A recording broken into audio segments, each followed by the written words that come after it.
지금 저는 잠시 멈춰서 있지만 많은 국민들, 특히 우리 청년들이 지금 대한민국이 처한 상황을 직시하고 스스로 주권을 되찾고 나라를 지키기 위해 나서고 있습니다.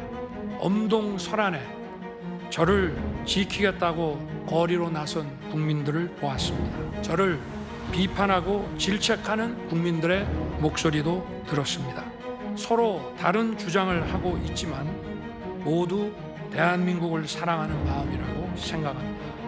애국심 있는 분들은 다 함께 윤석열 대통령 탄핵을 반대해서 직무 복귀시키고 그래서 자유민주를 지켜야 된다는 이 일념으로 다 함께 하나 되었습니다. 더 나은 대한민국 만들기 위해서는 반드시 탄핵은 각하돼야 될 것이라는 것을 입장을 분명히 말씀드리겠습니다. 윤석열 대통령의 탄핵 심판 최후 진술이 있은 뒤부터 지금 그 영향에 대한 해석이 분분합니다. 정치적으로 후폭풍이 이어지고 있다라는 해석도 많고요. 승복 메시지가 없었던 윤 대통령의 최후 진술, 이 부분에 대한 평가도 다양합니다. 자, 그렇지만 보수 진영 재차 힘을 합치는 모양새가 점점 나타난 거는 사실인데요. 이번 주 토요일 3.1절에 대규모 탄핵 반대 집회가 광화문을 비롯한 전국 곳곳에서 예고돼 있습니다. 물론 탄핵에 찬성하는 야5당이 주최하는 집회도 역시 전국 곳곳에서 대규모로 예정이 돼 있습니다. 자, 이런 가운데 윤 대통령의 메시지가 직접적인 영향을 미치는 것인지 아닌지 이런 해석이 다양합니다. 여권에서는 여전히 조기 대선은 금기어에 가깝습니다. 하지만 정치권에서는 빠르게 조기 대선 국면으로 전환이 되고 있는 건 부인할 수 없는 상황인데요. 자, 이렇게 3월에 대규모 집회가 줄줄이 예고돼 있는 상황에서 지금 여권의 잠룡들이 저런 집회에 적극적으로 지지를 선언하거나 참여를 하거나 심지어는 연설을까지 많이 한다. 이런 것들이 여론을 움직이는데 좀 영향을 줄까요? 아니면 본인의 어떤 도움이 되기도 할까요? 궁금하네요. 고민들이 많을 텐데요. 네. 사실 저희가 2016년, 17년도 박근혜 전 대통령 탄핵 시절과 비교를 해봐야 돼요. 그래야 지금 우리가 어디로 가고 있는지를 명확히 알 수 있는데 네. 그 당시에는 어쨌든 국정농단 세력, 그다음에 그 이어진 게 적폐 청산으로 이어집니다.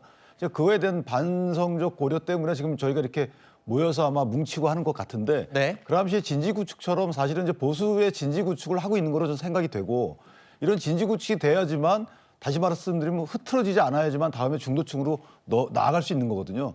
따라서 저는 이제 물론 만약에 대선이 있게 되면 경선 과정에서 다 흐트러지긴 할 겁니다. 네. 중도층 우선시하는 일부 이제 분들이 계실 가능성이 큰데 그럴지라도 이 지금 그동안 쌓여있던 이 보수의 진지구축된 저 분들을 흐트러뜨리면 안 돼요. 그런 차원에서 보면 이것은 이제 탄핵 헌법재판소에 영향을 끼친다 이런 전략보다는 앞으로 보수층이 공고히 한 이후에 중도층으로 나아가려는 진지를 구축하고 있는 것이다. 저는 이런 전략적 의미가 있는 것이지 네. 이게 뭐 강성으로 간다. 저는 이런 의미가 있다고 보지 않아요. 왜냐하면 2016, 17년도에 비추어 볼 때 지금 사실 지지율을 보면 월등히 높은 거거든요. 이건 네. 흐트러지지 않았다는 거고 그 공이 저분들께 있는 거라서 저는 이분들의 저런 노력을 폄훼한다. 그럼 그렇다면 만약에 조기 대선이 있게 되면 그 조기 대선에서의 결과는 장담하기 어렵다. 그럼 대권 잠룡들도 이런 분위기를 타고 저런 대규모 집회를 좀 이용할 가능성도 왜냐하면 네.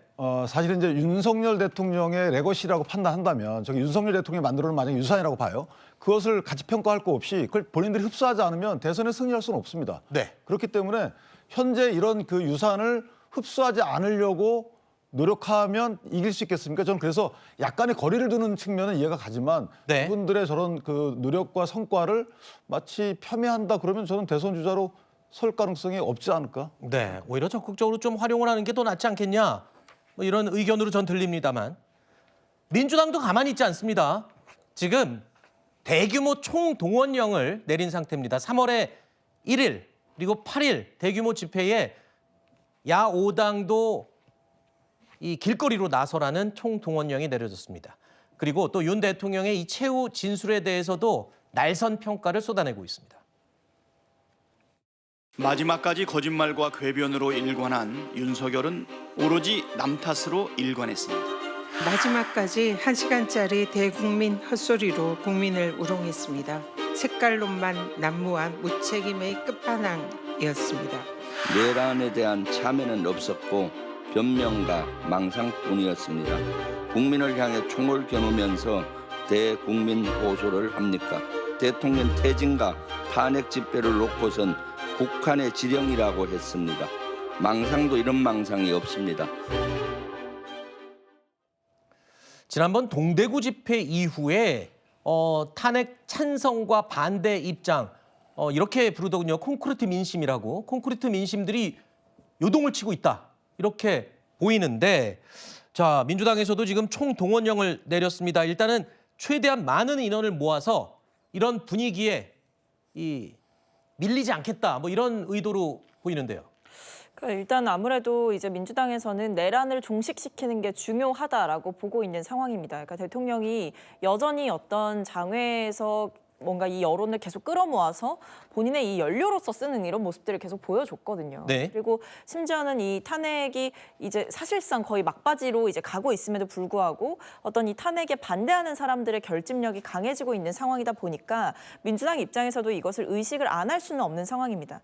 근데 이게 단순한 어떤 수대결, 세대결로 보기보다는 저는 민주당에서 이렇게 집회 총동원령을 하고 적극적으로 사람들을 모으는 것에 대해서는 당연한 수순이라고 생각합니다. 왜냐하면 이번에 대통령의 최후 진술에서 보셨듯이 아시겠지만 대통령은 여전히 반성도 없고 어떤 망상적인 세계관에 빠져서 부정선거론과 간첩단이 여전히 이제 활기를 치고 있다 이런 것들을 주장을 하면서 시민단체와 야당 그리고 뭐 일부 어떤 사회적 사안에 대해서 목소리를 냈던 인물들을 마치 북한으로부터 지령을 받아서 움직이고 있는 사람들로 치부를 했단 말이에요. 그러니까 여전히 본인의 행위에 대한 반성은 없고 남탓과 궤변으로 일관하면서 나의 계엄은 정당했다라는 논리를 설파하는 대통령에 대해서 한번 국민들의 목소리를 다시 모을 필요가 있다. 이런 생각을 하게 되는 당연한 시점인 것 같습니다. 네.